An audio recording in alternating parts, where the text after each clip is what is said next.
In this video, I'm going to show you how to use Google Earth Pro to actually view the moon.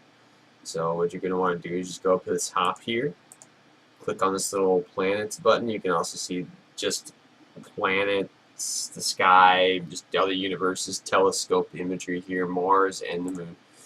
You're just going to click on the moon there and give it just a second. And it'll load into the moon. So um, basically this is just compiled of satellite imagery, telescope imagery that we have of the moon, and you can view it as a whole planet.